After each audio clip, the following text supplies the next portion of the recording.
kailangan kong gumamit ng dahas, gagawin ko. Handa akong gawin ang lahat, Chichi. Sirain natin siya kay Andy para pwede natin siyang maparusahan ng hindi nila nalalaman. Hindi ako magdadalawang isip na saktan ng Cindy na yun. Bakit? Anong nangyari kay Cindy? She's just worried. About what? About Grazilda.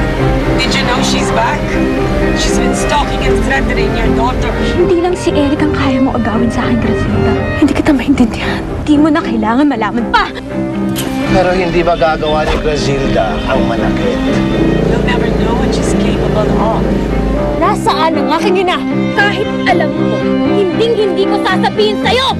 Huwag mo akong hayaan sa kapag Cindy. Grazilda! Wag! Leche ka! Cindy!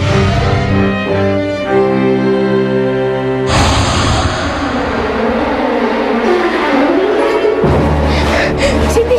Cindy, tumawag ka sa akin! Layuan mo ko! Layuan mo ko! Cindy! Huwag kong bibitin! Bitawan mo ako! Layuan mo ko!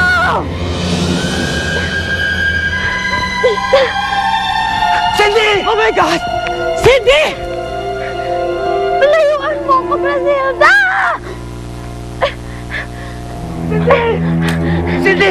Umawa ka!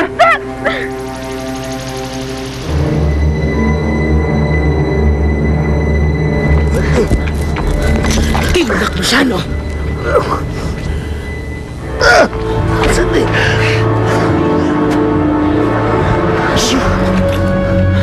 How could you have put my daughter's life in danger?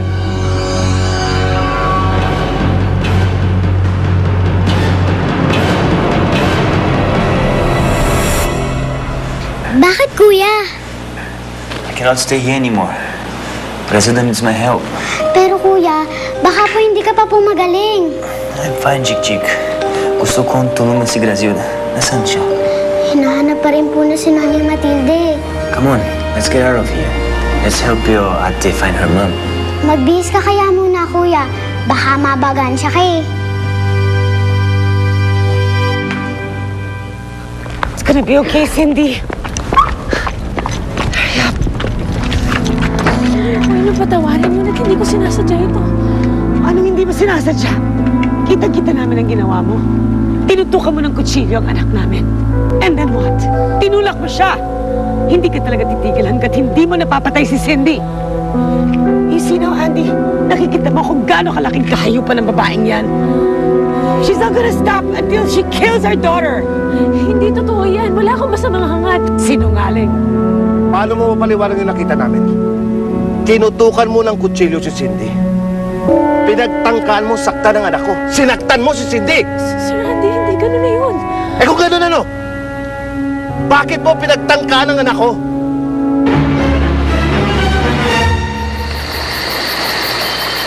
Kailangan ko na talagang kumilos upang mahanap ko si Grazilda. Sana'y sapat na ang aking lakas upang magamit ko pa ang natitira kong kapangyarihan.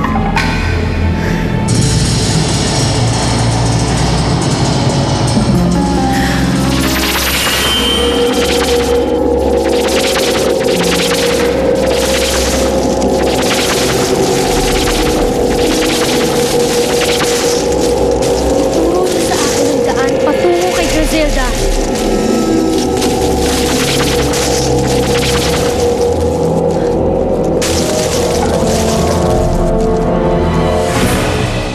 Sumagot ka, Grazilda! Bakit mo pinagtangkaan saktan si Cindy? Gusto ko lang naman malaman ng... Ang alin? Gusto mo malaman ang alin? Ang tungkol kay Eric na naman. Pambihira naman, Grazilda. Hindi mo mapatitigilan hanggat hindi mo naaagaw sa anak ko ang lalaking yan? Pwes ayun na siya. Huwag mo lang idamay ang buhay ng anak ko. Parang awa mo na. Ngunit hindi ito tungkol kay Eric. Eh di tungkol saan? Ilang beses kitang inunawa. Pinatawad sa mga nagawa mong pagkakamali. Pero ang saktan mo si Cindy, hindi ko maintindihan kung bakit kailangan umabot sa ganitong lahat. Sir Andy, makinig kayo sa akin. Hindi ko sinasadya ang lahat ng to. Hindi mo sinasadya. Hindi mo sinasadya. Sinungaling ka talaga. Puros ka kasinungalingan.